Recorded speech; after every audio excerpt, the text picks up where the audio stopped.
안녕하세요. 옛이야기입니다. 오늘도 와주셔서 감사합니다. 구독과 좋아요 부탁드리며 오늘의 사연 바로 시작하겠습니다. 안녕하세요. 전 운 좋게도 나이에 비해 대가족과 함께한 어린 시절을 보냈습니다. 저희 할아버지는 동대문에서 포목점을 하셨고 아버지도 할아버지의 일을 돕고 있어 자연스럽게 한 집에 살게 되었고 아버지와 어머니는 저를 포함 무려 5남매를 낳으셨으니 거기까지만 해도 3대 9명의 대가족이 한 집에 살았던 거죠. 그러다 보니 90년대 전원일기나 주말 드라마가 저에게는 현실과 동떨어진 이야기가 전혀 아니었습니다. 물론 한 집에 많은 식구가 살다 보니 항상 집은 좁고 미어 터지는 느낌이었습니다. 초등학교까지 전 따로 방이 없이 부모님 방에서 잤고 누나들은 둘씩 2개의 방을 쓰기는 했지만 그 방이라는 게 말이 방이지 문간방과 다락방 수준의 좁은 방이었죠. 가장 큰 문제는 화장실이었어요.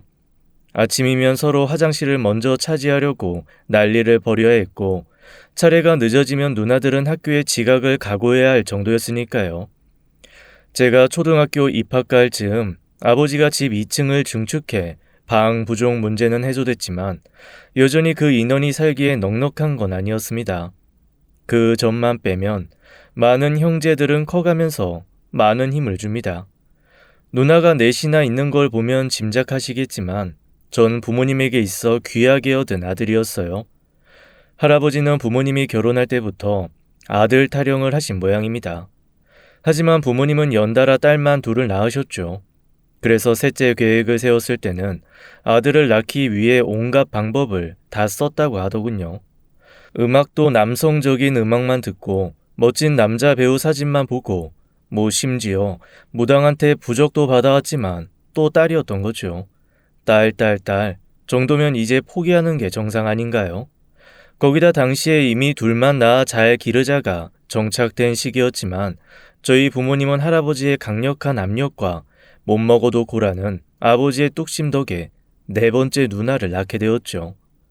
그렇게 10년도 안 되는 사이에 4명의 딸을 낳은 엄마는 이제 정말 더 이상 아들 낳는 기계처럼 살고 싶지 않다며 자식 생산 중단을 선언하셨다고 합니다. 사실 아기를 낳고 육아를 한다는 게 어디 쉬운 일입니까? 거기다 채 2년도 안 되는 터울로 계속 아이를 낳다 보니 갓난 아이부터 초등학교 저학년까지 그 아이들을 먹이고 입히는 게 얼마나 힘들었겠습니까? 엄마의 그 마음 당연히 저 이해합니다. 하지만 엄마의 선언이 지켜졌다면 전 지금 이 세상에 없었겠죠. 전 정말 기적 같은 확률을 뚫고 이 땅에 태어났습니다.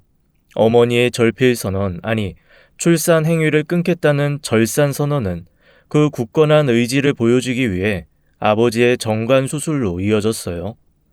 할아버지는 여전히 손자에 대한 열망과 야욕을 불태웠지만 10여 년의 핍박을 받은 어머니는 나에게 절산 아니면 이혼을 달라는 프랑스 혁명급 투쟁 끝에 아버지를 끌고 병원에 가기까지 성공한 거죠. 결국 우리 아버지는 씨 없는 수박이 되었던 거예요. 그런데 기적이 일어났습니다. 수술한 지 1년이 지나 어머니가 임신을 하고 만 거죠. 처음에는 난리가 났던 모양이에요. 아버지는 이미 씨가 없는데 어머니가 임신을 했으니 혹여 이 여편네가 바람을 피운 게 아니냐는 의심도 가능했던 상황이었으니까요. 당연히 어머니는 내가 애 키우기도 힘든 상황에 무슨 바람이냐고 항변했고 결국 아버지는 자신의 상태를 확인하러 수술한 병원으로 찾아갔다더군요. 놀랍게도 수술한 지 1년이 지난 아버지의 정관 상태는 완벽하게 뚫려 있었다더군요. 의사는 이럴 가능성은 채 1%도 안 되는데 미안하게 됐다며 부모님에게 사과를 했죠. 물론 어머니는 미안하면 다냐고 이 사태를 어떻게 해결할 거냐며 난리를 치셨지만 아버지와 할아버지의 생각은 달랐죠. 며느라, 아이고 기적이다, 응? 하늘이 너한테 아들을 점지하느라 그런 거야. 라며 설득을 했고 이왕지사 이렇게 된 거 우리 하나만 더 낳아봅시다. 라고 아버지도 거들었죠. 결국 기적의 기적이 이어져 할아버지와 아버지가 그렇게 바란 제가 태어난 겁니다. 그러니 얼마나 귀하게 컸겠습니까? 라고 하기에는 솔직히 크면서 귀하게 대접받은 느낌은 또 막상 없습니다. 뭐라고 할까? 사내는 좀 험하게 키워야 한다는 그런 생각을 저희 할아버지와 아버지가 갖고 계셨던 것 같아요. 오히려 저를 아끼고 사랑해 준 건 줄줄이 제 위로 있던 누나들이었죠. 그거 아시죠? 남자 오빠와 여동생 사이보다 누나와 남동생 사이가 훨씬 좋은 거. 큰 누나랑 11살 차이, 막내 누나랑 3살 차, 이 정도 차이가 나닌 누나들은 절 무슨 조카나 자식처럼 생각했던 것 같아요. 실제로 큰 누나는 지금도 저한테 말을 하죠. 넌 내가 어버 키웠지. 아주 지겨운 말이지만 또 그러고 찍은 사진들이 앨범에 가득하니 아니라고 할 수도 없는 노릇이지요. 그리고 동네 골목에서도 누구도 날 건드릴 수가 없었습니다. 큰 누나와 둘째 누나는 그래도 여성스럽고 얌전했지만 셋째 누나와 넷째 누나는 아들을 낳으려는 어머니의 치성 때문인지 딱 선머스마였고 그 성격 그대로 왈패로 자라났죠. 그래서 자기보다 2~3살 위 남자애들한테도 밀리는 법이 없었습니다. 그런 누나들 등살에 힘 좀 쓰는 동네 형들조차 날 함부로 건드리지 못했죠. 물론 조금 커서는 누나들의 왈패짓이 사라지기는 했지만 어릴 때 당했던 기억이 있어서 그런지 중학교, 고등학교 선배가 된 당시 골목 대장들은 절 건드리는 법은 없었던 것 같습니다. 여기까지야 좋은 일이지만 이렇게 많은 누나들의 사랑을 받고 자란 게 좋기만 하겠습니까? 대학을 가 성인이 되도록 누나들 눈에는 내가 그냥 어린애로 보였는지 아침에 일어나면 반갑다고 뽀뽀뽀, 술 먹고 들어와선 또 반갑다고 뽀뽀뽀, 나도 이제 수염도 나고 지들보다 큰데 그냥 무슨 애기 다루듯 하는 건 못 참겠더라고요. 그래서 싫다고 반항하고 그러면 누나들이 우는 겁니다. 서운하다고. 그러면서 어릴 때 업어 키운 이야기, 동네 형한테 맞은 날 구해준 얘기를 꺼내면 결국 제가 그냥 제 볼을 내어주고 맙니다. 좋아요. 그것까지는 그렇다고 치지만 아무리 남동생이 남자로 보이지 않아도 집안에서는 좀 옷을 제대로 입고 다녔으면 좋겠는데 그런 내외조차 하지 않는 겁니다. 도대체 내가 언제까지 누나 팬티나 브라자가 어디 건지 알아야 할지 답답한 노릇이었죠. 하지만 세월은 흐르고 누나들도 사랑을 하더군요. 노처녀 소리 듣던 큰 누나를 시작으로 둘째, 셋째, 넷째 누나까지 차례로 시집을 가는데 5년이면 충분하더군요. 27살 전 드디어 뽀뽀뽀 신세를 면하고 누나의 속옷을 볼 걱정도 없는 귀한 막내 아들이 될 수 있었습니다. 그런데 세상 참 웃기죠. 막상 누나들이 없으니 또 보고 싶은 거예요. 그런데 막상 누나들이 놀러 오거나 하면 빨리 갔으면 좋겠고요. 그래서 생각을 해봤습니다. 전 누나들을 보고 싶은 게 아니었어요. 그냥 외로웠던 겁니다. 생각해보니 누나들 등살에 20대 중반이 되도록 제대로 된 연애를 못 해봤었습니다. 너 여자 똑바로 만나야 된다. 똑바른 여자가 누군데? 나 같은 여자. 아이씨, 누나는 그게 말이 된다고 생각하냐? 이게 진짜? 죽을래? 암튼 너 여자친구 생기면 일단 나부터 보여줘. 그래서 보여줬냐고요? 미쳤습니까? 어떻게든 꽁꽁 숨겼죠. 그런데 여자들 촉이 무서운 게 제가 여자를 만난다는 낌새를 기가 막히게 아는 겁니다. 그리고는 어떻게든 제가 여자를 만나는 자리로 누나들이 찾아왔어요. 그리고는 제가 만나는 여자들의 흠을 잡았죠. 애가 좀 맹하다. 그치? 거기다 안 예쁘고. 그러게. 너 왜 그렇게 눈이 났니? 나 눈 높거든. 그리고 본인들 얼굴 좀 생각해보지. 이렇게 반항을 해보지만 정말 압력이 장난이 아니었습니다. 어떻게든 흠을 잡아 제가 여자를 만나는 걸 방해했죠. 그래서 그랬죠. 차라리 누나들이 여자를 해달라고. 그럼 또 희한하죠. 여자들을 해주긴 해줘요. 하지만 전 누나들이 해주는 여자들이 전혀 마음에 안 드는 겁니다. 제가 누나들이 소개시켜준 분의 외모를 지적하면 어머, 저 귀여운 애가 어디가 어때서? 사람 볼 줄 모르네. 뻔하지 뭐. 여우 같은 애만 좋아가지고. 그치. 전에 만난 애 그냥 딱 여우상 아니야. 불여우상. 성격을 지적하면 얘는 착한 거랑 멍청한 걸 구분 못하더라. 그러니 여우만 만나지. 도대체 왜 누나들은 내가 만나는 모든 여자들이 여우로 보였던 걸까요? 하지만 이제 그 속박의 세월은 끝났습니다. 누나들은 모두 결혼했고 제가 누굴 만나던 간섭할 수가 없으니까요. 그리고 곧 저도 운명의 여인을 만났습니다. 제가 다니는 회사 다른 부서의 여직원이었습니다. 전 무역회사에서 수출을 담당하고 있고 그녀는 기획실에서 근무를 하고 있었죠. 제가 연간 실적 보고 때문에 기획실에 갔을 때 처음 보고는 보자마자 숨이 멎을 것 같은 느낌을 받은 여자였어요. 보고서 건을 핑계로 몇 차례 찾아가 이야기를 했고 그걸 기회로 삼아 차를 마시며 탐색전을 펼쳤죠. 다행히도 그녀 역시 절 나쁘게 생각하지는 않았던 것 같아요. 곧 저희는 사내 커플이 되어 비밀 연애를 즐겼죠. 그렇게 1년쯤 연애를 하고 나니 그 여자와 결혼하지 않으면 안 된다는 생각이 들더군요. 결혼의 가장 큰 걸림돌은 바로 요즘 세상 보기 드물게 많은 제 누나들이었습니다. 저한테야 어렸을 때부터 절 지켜주고 키워준 누나들이지만 그녀한테는 세상에서 제일 껄끄러운 시누이들이 될 테니까요. 그러나 저에겐 그녀에게 내밀 확실한 카드가 있었습니다. 누나들 중 가장 드센 셋째와 넷째 누나는 외국에 살고 있어 자주 보기도 어렵고 첫째와 둘째 누나는 자식들이 한참 크는 중이라 저를 신경 쓰기가 어렵다는 점이었습니다. 물론 그렇다고 해도 그녀 입장에서 걱정이 안 될 수는 없었겠죠. 하지만 그 정도로 결혼을 포기할 수 없을 만큼 그녀도 절 사랑했죠. 물론 상견례 때부터 한국에 있는 큰 누나와 둘째 누나에게는 제가 못을 박았습니다. 쓸데없는 소리에서 결혼 파토 나면 진짜 가만 안 있겠다고. 에이, 우리가 왜 그러니? 그러게, 우리 예쁜 동생이 결혼한다는데. 말만 이러고 옛날에 파토 내듯이 하면 안 된다. 됐어. 요새 애들 키우느라 다른 데는 아무 관심 없어. 나도 그냥 밥이나 먹으러 온 거지.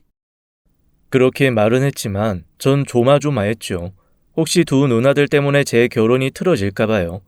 하지만 다행히도 그날 제 누나들은 천사처럼 다정하게 그녀를 대했습니다. 그래도 누나들은 내 편이라고 생각했을까요? 아니요. 전 그러기보다는 제가 선택한 그녀가 아무리 흠을 잡으려 해도 잡을 수가 없는 완벽한 여자라고 생각했습니다. 성공적인 상견례 후 결혼 준비에 들어갔죠. 하지만 역시 결혼까지 가는 길은 쉽지 않더군요. 처음 문제가 된 것은 혼수에 대한 거였습니다. 저와 그녀는 혼수나 예물 같은 건 최대한 하지 말고 함께 집을 구매해 결혼을 할 생각이었습니다. 하지만 그 일에 대해 누나들이 반대를 하고 나서더군요. 자기들은 결혼할 때 번번이 다 혼수를 해갔는데 새로 들어오는 며느리가 혼수를 장만해 오지 않으면 부모님이 서운해하지 않겠냐는 거였죠. 정작 아버지와 어머니는 혼수에 대해 크게 말씀도 하지 않으셨는데 말입니다. 아버지랑 어머니는 신경도 안 쓰시던데? 신경을 안 쓰시는 게 아니라 말을 차마 못 하시는 거지. 그럼 우리 때문에 기둥뿌리 다 뽑혔는데 왜 안 서운하시겠니? 자기들 때문에 뽑힌 기둥뿌리를 왜 그녀가 내야 하는지 정말 모르겠다고 따졌지만 어느 틈에 큰 누나가 그녀에게 전화를 했더군요. 자기들에게까지 혼수할 필요는 없지만 부모님에게만은 섭섭하지 않게 혼수를 해야 한다고요. 그녀가 그 소리를 저한테 하는데 얼마나 쪽팔리고 화가 나는지. 하지만 그녀와 장모님은 오히려 누나들의 말에 감사까지 표하더라고요. 우리가 생각이 짧았어. 딸들 시집 보내느라고 얼마나 힘드셨겠어. 누나들 아니면 몰랐을 거 아니야. 내가 그 부분은 잘해서 보내드릴게. 장모님은 그렇게 섭섭치 않은 혼수를 저희 부모님께 준비해 주셨습니다. 그 혼수를 보고 자기들 공이라고 생색을 내는 누나들이 얄미웠지만 막상 보내온 물건들을 살펴보며 기뻐하는 부모님들을 보니 누나들이 나보다 먼저 결혼을 했고 세상 이치를 돌아가는 이치를 아나보다라고 생각하기로 했습니다. 하지만 그게 끝이 아니었어요. 그녀의 드레스를 고르는 날 갑자기 누나들이 들이닥쳤습니다. 깜짝 놀랐습니다. 아이, 여기 왜 왔어? 왜 오긴? 우리 올케 옷 보러 왔지. 보니까 나도 모르게 그녀와 누나들이 통화를 했던 모양이에요. 모 누나들과 스스럼 없이 통화를 한다는 게 좋기도 했지만 다른 한편으로는 무척 불안했죠. 누나들의 진짜 모습이 튀어나오면 어쩌나고요. 그녀는 누나들 앞에서 웨딩 드레스를 입기 시작했습니다. 역시 나의 섹시인 그녀는 무슨 옷을 입건 다 예뻤습니다. 예쁘다. 넌 저게 뭐가 예쁘니? 단칼에 누나들은 그 옷을 후보에서 탈락시켰죠. 그렇게 그녀가 두 번째 옷을 입자 구식이야. 이건 나 결혼할 때나 유행하던 스타일인데. 그러네. 여기 스타일이 이거밖에 안 되나? 다시 세 번째 옷을 입었을 때 이건 옷은 예쁜데 우리 올케가 옷 소화가 안 되네. 그러니까 이 옷은 딱 키가 나 정도는 돼야 하는데 우리 올케가 좀 작아서. 그 말에 제가 사랑하는 그녀가 갑자기 주눅이 들더군요. 그걸 보고 있자니 제가 짜증이 차오르더군요. 누나, 이거 신부가 입을 거야. 누나들이 마음에 드는 게 중요한 게 아니라 우리 섹시가 마음에 드는 게 중요하다고. 누가 모른대? 그래서 더 예쁘게 만들어주려고 그런 거지. 됐고, 이제 그만 가. 우리끼리 고를 거니까. 가긴 어딜 가. 올케가 드레스를 골라야 우리도 거기에 맞춰서 입을 옷을 고르지. 뭘 옷을 맞추기는. 그냥 한복 입어. 얘 봐라. 우리가 무슨 네 엄마냐? 한복을 입게. 엄마라며. 나 어버 키웠다고. 가 그만. 전 안 가려는 누나들을 숍에서 끌어내고 말았습니다. 그리고 그녀에게 미안하다고 했죠. 괜찮아. 다 나 예쁘게 보이라고 하시는 건데. 말은 그렇게 했지만 솔직히 힘든 표정이 역력히 보였습니다. 집으로 간 전 두 누나들에게 연락을 해 결혼까지 절대로 아무런 간섭도 하지 말라고 다짐을 받아냈습니다. 다행히도 누나들도 더 이상 제 결혼에 간섭을 하지는 않더군요. 결국 저와 그녀는 평생을 함께할 맹세를 하고 백년 가약을 맺을 수 있었습니다. 그리고 제 결혼 생활은 순탄하게 흘러갔어요. 외국에 사는 누나들이 한국으로 돌아오기 전까지 말입니다. 셋째 누나는 미국 유학 중 만난 교포와 결혼을 해 미국에서 살았고, 넷째 누나는 그거보다 더 먼 아르헨티나로 남편을 따라 떠났었습니다. 쉽게 들어오기 힘든 만큼 멀기에 제 결혼식 때조차도 한국에 들어오지 않았던 사람들이에요. 그런데 그 누나들이 3개월 간격으로 한국에 들어온 겁니다. 그것도 둘 다 가정이 파탄 나서요. 셋째 누나는 성격 차이로 아예 이혼을 했고, 넷째 누나는 매형이 부정을 저질렀다면서 별거를 하게 됐다는 겁니다. 망했다. 전 두 누나들의 귀국 소식에 뒷골이 당기는 기분이 들었습니다. 큰 누나, 둘째 누나야 다들 커가는 아이들 때문에 저에게 신경을 쓰고 싶어도 쓰기 어려운 상황이지만, 셋째와 넷째는 가정까지 깨진 마당에 한국으로 날아온 상황이니 내 인생에 간섭을 하려 들 것이 뻔하기 때문입니다. 슬픈 예감은 틀린 적이 없습니다. 누나들은 하루가 멀다 하고 저를 찾아오는 거였어요. 처음이야 마음의 상처를 입은 누나들을 달래줘야겠다는 생각도 많이 들었죠. 제 아내 역시 마찬가지였고요. 하지만 그것도 한두 번이지 부모님 집보다 저희 집에서 밥을 먹는 횟수가 많은 건 진짜 너무한 거 아닙니까? 저희는 진짜 할 게 많은 신혼부부인데요. 할 게 뭐가 그렇게 많은데? 그거? 어머, 그거야 나 있다고 못하니? 해. 난 거실에서 TV 보고 있을 테니까. 방에 침실 화장실도 따로 있고. 못할 게 없잖아. 이러고 있는 겁니다. 이거보다 더 큰 문제는 초장이 아내 길을 잘 들여야 한다며 시덥잖은 조언을 해대는 겁니다. 너 여자는 초장에 잡아야 된다. 안 그러면 못 잡아. 그게 누나가 할 소리야? 누나 맘대로 하고 살다가 결국 매형이랑 그렇게 된 거잖아. 매형이 못 견뎌서. 그러니까 날 잘 잡았어야지. 너희 매형이. 셋째 매형, 완전 상남자였습니다. 미국 국적 따려고 이라크에 파병까지 갔다 온. 그런 매형이 저한테 전화와서 뭐라고 한 줄 아세요? 너희 누나가 탈레반보다 무섭다. 야, 아무리 노력해도 같이 못 살겠어. 셋째, 넷째 누나는 아들을 낳고 싶다는 엄마의 태교가 만든 괴물인 겁니다. 전 이 두 괴물을 혼자 상대할 수 없다는 생각에 부모님에게 도움을 요청했습니다. 엄마, 아버지도 두 누나의 성향을 알기에 바로 동생 집 출입 금지령을 내려주셨죠. 처음에는 잘 지켜지는 듯 했습니다. 하지만 우리 집에 마구 출입할 결정적 핑곗거리가 생기고 말았어요. 돌아가신 할아버지 제사 때였죠. 유일한 며느리인 제 아내도 집안일을 도와 요리를 해야 하는데 아내의 요리 실력이 많이 딸렸던 거죠. 사실 계속 저와 맞벌이를 하는 아내가 요리를 해봤으면 얼마나 해봤겠어요. 그런 사람에게 갑자기 명절에 이것저것을 시키니 잘할 수가 없었던 거죠. 어머, 우리 올케 전도 하나 못 뒤집네? 국간장이랑 진간장도 구별도 못해? 그래가지고 무슨 종갓집 며느리를 해. 누나들이 다그치니 아내는 오히려 더 실수를 하게 됐고 대가족 며느리의 지옥을 제대로 맛보고 말았습니다. 물론 저 딴에는 아내를 보호한다고 무지애를 썼지만 아내가 만든 전인지 스크램블인지 알 수 없는 음식들까지 실드를 쳐줄 방법은 없더군요. 그렇게 지옥 같은 제삿날이 끝나고 얼마 후 다시 누나들이 저희 집을 뻔질나게 드나들기 시작했습니다. 아내에게 요리를 가르쳐 주겠다는 핑계로 말이죠. 난 됐다고 했지만 아내는 또 놔두라고 했습니다. 그렇지 않아도 요리를 배워볼 생각이었는데 이 기회에 배우면 된다고요. 정말 천사 같은 여자입니다. 그렇게 누나들의 요리 수업은 시작되었고 간단한 달걀말이부터 동치미 김치 담그는 것까지 이어지더군요. 요리라는 게 그렇지 않습니까? 한이 없잖아요. 일주일에 최소 한두 번씩 벌써 몇 달을 그러고 있는지 모르겠더군요.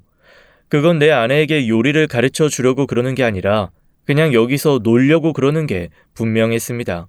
그래서 제가 그랬죠. 누나들, 여기서 좀 이러고만 있지 말고 친구들도 만나고 그래라.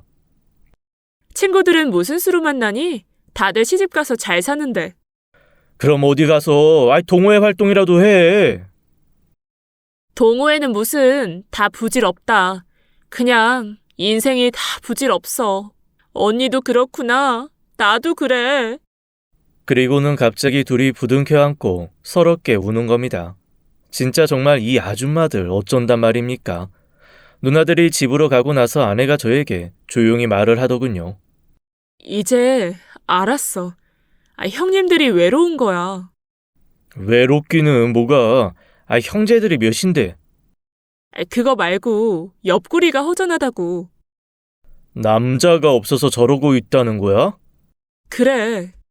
그 말을 하고는 아내는 자기 학교 선배인 이혼남을 셋째 누나에게 소개시켜줬습니다. 그런데 이게 일이 되려고 그런 건지 덜컥 만나기 시작한 거예요.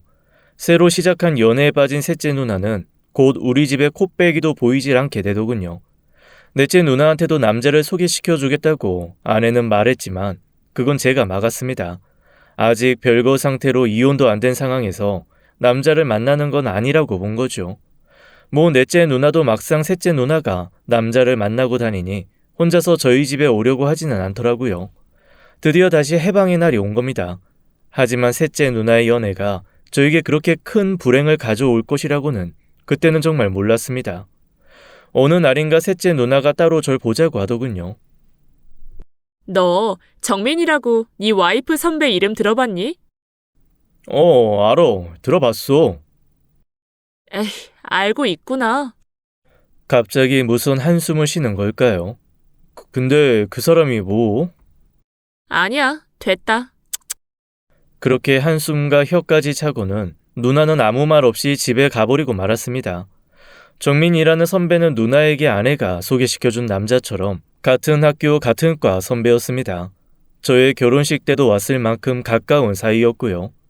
제가 그 사람의 이름을 기억하는 건 지방에서 그분 어머님이 돌아가셨을 때 아내가 1박 2일로 문상을 갔다 왔기 때문이에요. 결혼한 지 얼마 되지도 않았는데 지방에 1박 2일을 간다고 하니 보내고 싶지 않더라고요. 꼭 자고 와야 해? KTX 타고 갔다 오면 되잖아. 우리 결혼식에도 오셨던 선배야. 부조도 많이 하셨고. 전 선배의 이름과 누나의 한숨이 곁들여지며 갑자기 전 하고 싶지 않았던 상상을 하기 시작했습니다.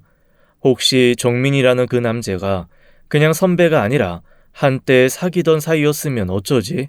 하는 상상이요. 솔직히 요새 세상에 제 아내가 저만 만났다고 믿지는 않습니다. 과거에 누굴 만났던 상관없다고 생각을 해왔고요. 하지만 막상 누나가 한숨까지 쉬고 나니 그 남자에 대해 궁금해 미치겠더라고요. 결국 전 누나를 불러내고 말았습니다. 자기도 정확하게는 모르지만 둘이 무척 가까운 사이였다는 거예요. 일단 전 누나에게 의연하게 대답했습니다. 아, 그랬구나. 아이, 뭐 그럴 수도 있지. 너 괜찮아? 다 옛날 얘기잖아. 그리고 지금은 날 사랑하고 있는 거고. 그래. 그런데 말이다. 서로 헤어진 사이면 안 보고 사는 게 맞지 않나?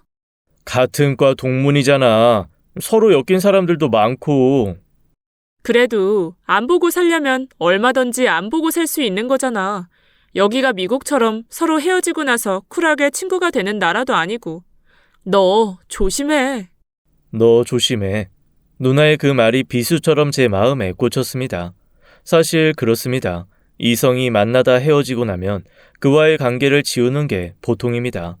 그렇게 하는 건 남자보다 여자가 훨씬 더하다는 걸로 알고 있고요.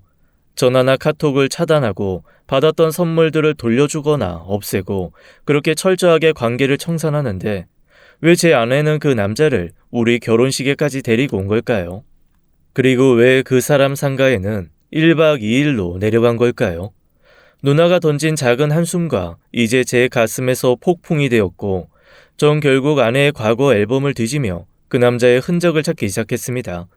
캠퍼스 시절 찍은 많은 사진 속에 그 남자 정민은 지금의 제 아내 곁에 꼭하니 붙어있더군요. 더 이상 보다가는 제 질투가 폭발할 것 같아 사진첩을 덮었습니다. 이자, 어차피 과거의 일이다. 그리고는 얼마 후 일이었습니다. 아내의 동창 모임에 제가 참석한 일이 생겼습니다. 부부 동반으로 한 모임이었으니까요. 그런데 그곳에 그만 정민이라는 남자도 와 있던 겁니다. 보자마자 속에 열불이 나더군요. 하지만 의연하게 참았습니다.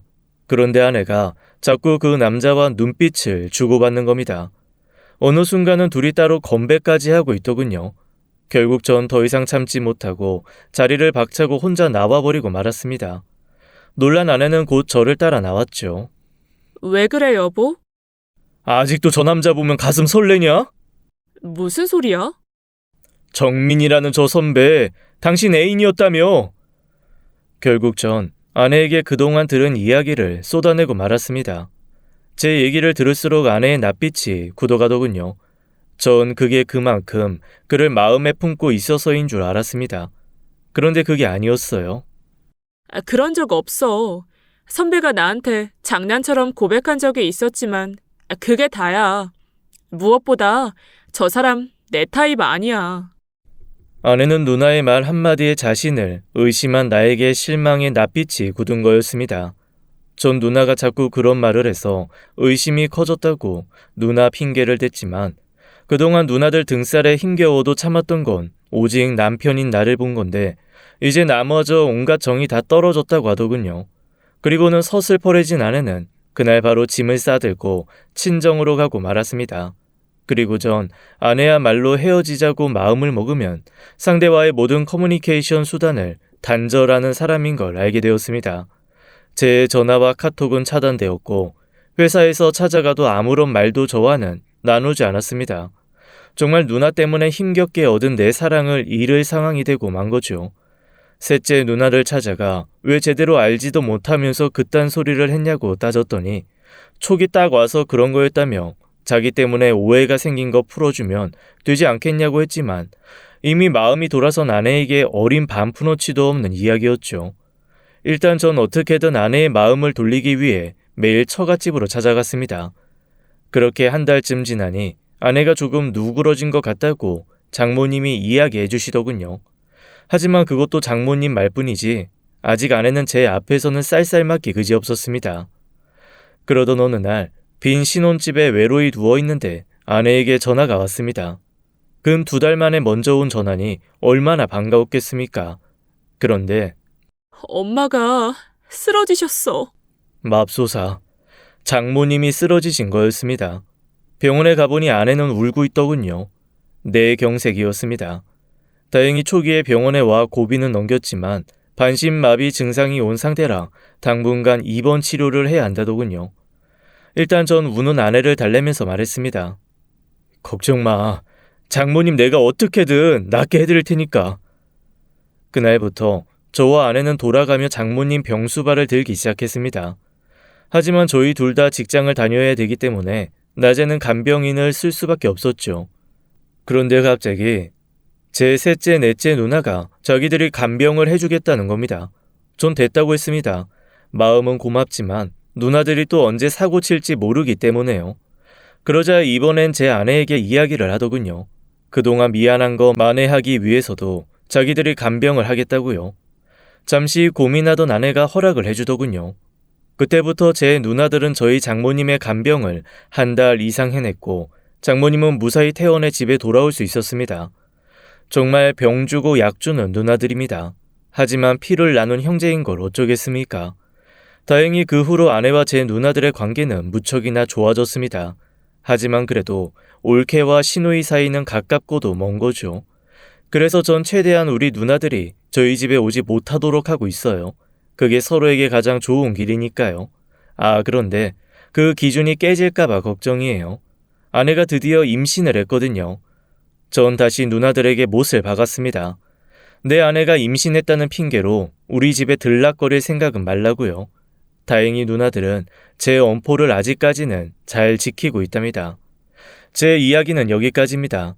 마지막으로 딸 부잣집 대가족 막내 아들에게 시집 와준 아내에게 고맙고 사랑한다는 말 전해주고 싶네요. 긴 글 들어주셔서 감사합니다.